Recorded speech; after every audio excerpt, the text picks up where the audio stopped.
Good day to you, ladies and gentlemen, it's Hippo here, and this is my fourth, I think, try to record this video. It's Hippo here, and welcome back to Nobody Asked Me, but I still want to say, to the last episode I gave my insights, like how I started doing YouTube, why did I start doing YouTube, and now I want to record a video about my channel, what is my channel about, and why should you watch it, what I want to achieve, etc.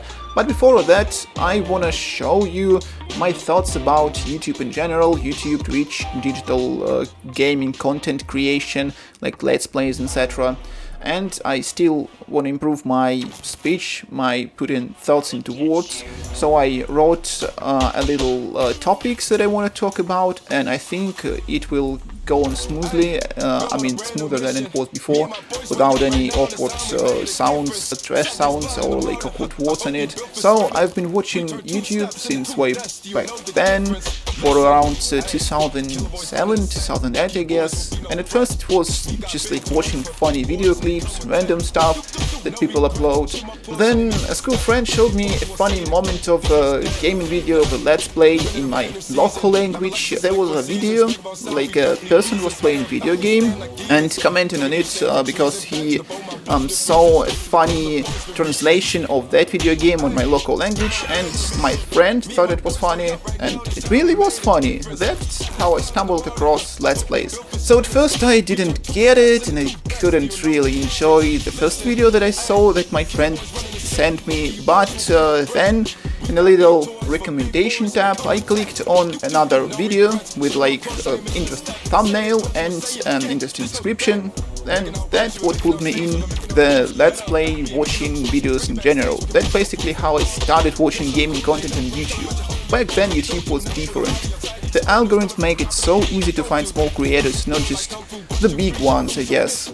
And it felt like a place where everybody could just share tutorials, jokes, random clips, like not only gaming content.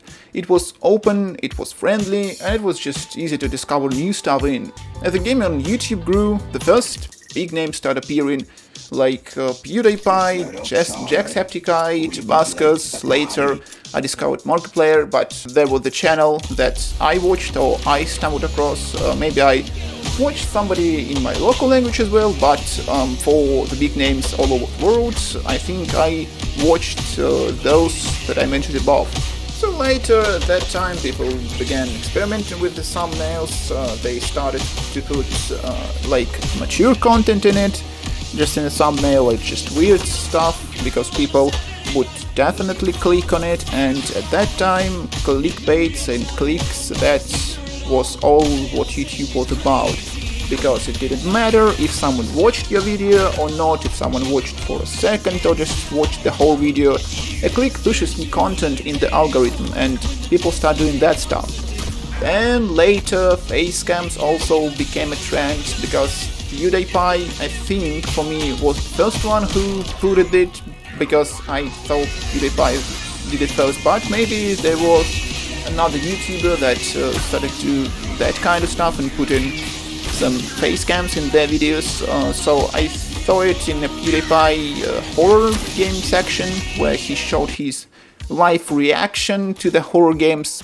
Suddenly you weren't just hearing a voice, you were seeing like an actual person behind the screen. It was kind of a big deal back then, because a lot of people and a lot of Let's Players were faceless, and personally I didn't like face cam that much, and I don't really like face cams these days. As I said before, for me the magic was in just watching gameplay, feeling like I was hanging out with YouTuber and almost like a friend sitting next to me. Once a face cam popped up, it broke, I think, emergent for me that I was playing the video game and not the YouTuber, and for the first time it was unique, but later on, like a lot of people started doing this stuff because it was new, and new stuff always leads to hype. People start to record not only gameplay but almost static face, where they don't actually do anything, like you can rarely see any emotions besides cringy, scary, or exaggerated reactions to the jump scares and stuff. In PewDiePie it was more natural, but when people got it to their Let's Plays and started implementing it, it was not that great, because it wasn't something that you naturally do. it wasn't that organic. And since it became popular, many people like this, many people not. I don't think that it's bad or not, but especially in my perspective, it's not that good of a thing. It's good in general that you can mix up some real life videos, like it was in a PewDiePie in the battle time in versus 2 series. He made like a content in the IRL almost content where you can see his face, and he did like meme reviews, like Reddit reviews, etc. And he did a video game playthroughs, but with facecam. But I don't think that it's that much of a downside for me if you are not putting your facecam across like 40% of the screen. And over time though, YouTube gaming turned into a business. People realized that there were money in it, but they didn't always realize the amount of work behind it. Editing, making thumbnails, writing scripts, keeping things engaged.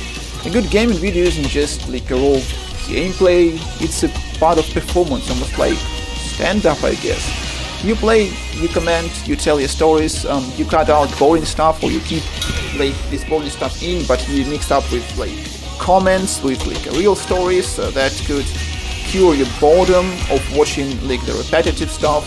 And because people thought that they can do this as well, a lot of YouTube gaming channels inspired by PewDiePie and other creators start appearing, and they thought that YouTube content making is really easy, but they don't realize the amount of work that you should put in, as I said before. And since the quality of content degraded a little bit from my perspective, like after watching YouTube for so many times, the way the game is worked back at the days, you can record a story game, you can record multiplayer game, or you can record simple fast-paced games like Happy Wheels that absolutely blew up at that date, because they were perfect for like short bursts of content, easy dopamine hits. You got like little levels, you complete a level, you get the dopamine. You watched that people like the YouTuber completed a level, you got a free dopamine. I think watching it gave the same effect as a TikTok and YouTube nowadays, like Instagram Reels, Shorts, etc. Repeatable hits of entertainment, of dopamine. Before that, I think it was only Vine that did some kind of that stuff, like a short video when you can get a quick burst of dopamine, but I think people didn't realize that it was that good before, because you got TikTok now, Instagram, Shorts that does the same amount of thing that Vine did back in the days. And Vine died off way too early. I don't know if it couldn't compete with the short video services that we have nowadays or whatever happened, but we don't have Vine anymore. And around 2013, like a big spike appeared on the internet. It was the Twitch. Twitch started to rise, and Twitch changed everything. I think on YouTube you previously had like 10 to 20 minute videos, maybe 30, maybe even an hour long videos. On Twitch suddenly you have like for 4 to 8, maybe 10, 12 hour stream, and streamer didn't need really some things like heavy editing, thumbnails, scripts, good like entertaining gameplay, because you just watch a stream, that's all. They just went live, played games and talked about shit, and that's talking part, that was the real skill, because as I mentioned before and mentioned in one of my videos, when I watched my local streamer, he noted that good streamer could yap like non-stop, he could talk about any shit. So you have the chat there, live interaction. I don't know if that's great or not, because if you watch now like a big talking head streamers, they don't interact with chat anymore. I mean, you have donations and stuff, but it's just so many views that there is a huge chance that your message wouldn't be seen there. And then people started to slowly transferring into Twitch, because it was, I think, a little bit easier. Yeah, you spend more time playing games and stuff, but you spend more time entertaining people, and eventually Twitch like took a lot of attention from the YouTube gaming industry.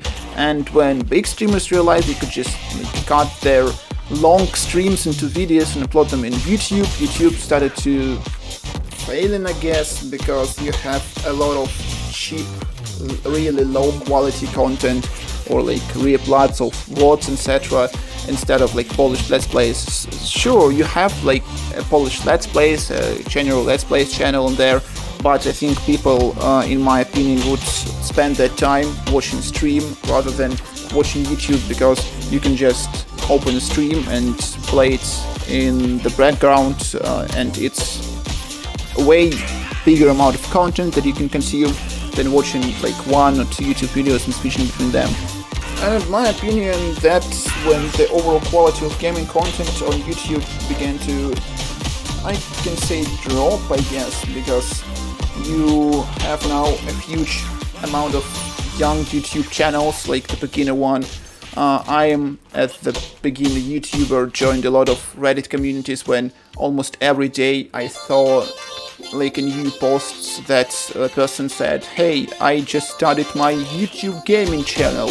And I think in the day you have more than 2 new gaming channels to watch. I wrote it in a in X, that I saw a huge rise in YouTube gaming. I don't know, maybe I just started noticing it, but maybe it's just a thing that appears now. So a lot of people started to make YouTube gaming content with like this template that they have a face cam, they have a profile picture, they have a background banner generated by AI or bought from like a lot of ex designers. So you have a lot of account there that write, "Hey, I can make a design for your account, like for your Twitch, for your YouTube. You can have like a nice intro, outro, etc." But they look so generic that you can do anything like that in the AI, and a lot of people tend to do this, and it looks just cringy, from my opinion, of course. Maybe people like it, and a lot of people start buying bots for the streams and for YouTube as well. And in the last couple of years, YouTube algorithm changed a lot. So back at the days, you can promote your video. Your video could be promoted by YouTube algorithms because people clicked on your video. You have to have a good thumbnail and a good description, and that was enough. Nowadays, YouTube algorithm changed a lot, and people don't really, I think, know how nowadays algorithms are working. Now you have to push your viewers to watch your whole video, so the amount of people that stayed in the video matters a lot. And for YouTube now, it's promoting videos that would potentially make them a lot of views and make them a lot of views in advertisement. And if you're doing some good quality niche content, people, if they click on your video and they stop like watching in the 20-second, and or they just scroll through the whole video to just watch what this video about, they would push your video down, because YouTube wouldn't know that your video is promising for views, etc., and you would stop appearing in the audience. And when YouTube pick your audience and the audience isn't right, the queue to be put it in other audience is too long, you can just delete your channel and make a new one to see if you could get lucky and YouTube would put you in the niche for the target audience that you're making videos for. Nowadays you can grind for, like I did, for 2 years and get nothing, or just get lucky and get a lot of views from like normal YouTube videos. Like in a matter of months I saw a lot of new channels with almost like over 100 subscribers in the first month, or even 1,000 in a couple of months. That's really impressive, but sadly I didn't get this kind of stuff. But maybe after explaining what my channel is about and how I wanna my content to be, people would understand what to expect from me, and some of them would stay, some of them would leave. It doesn't really matter now, because I saw it at first place that something like hobby that could possibly later bring you money, but I wasn't ready that the amount of work and time you have to put in all your stuff that you're making as a hobby is quite much. And since I don't have a job now, I absolutely have some free time to do videos. I have another 3 channels, like one YouTube, Instagram, TikTok, and one YouTube gaming channel that I'm recording to now. So it's really time consuming, and I don't think that I would continue to do it like so, like daily uploads and shit, because I need to find a job for myself. And doing this stuff consistently is kind of hard when you're, I think, over 20 years old, because you have your study or you have your job and you don't have a lot of time to make YouTube videos and be consistent for people to enjoy your content as well. And I think I'm gonna end this episode here, because I wanna remind that 15 minutes mark that I set it for myself is over. And thank you guys so much for watching the video. If you like the punch the like button, leave a comment about the day. How was the day? Was it good or was it bad? I hope you had a great day and you would have a great day tomorrow. Thank you guys again. Thank you so much for watching. Don't forget to subscribe to the channel if you want to see more of me talking shit, playing stuff, and maybe later doing some ERL videos or IRL videos, whatever you want to call it. Don't forget to ring a bell to get notified when the new video is ready. Hippos out. You're looking pretty good today.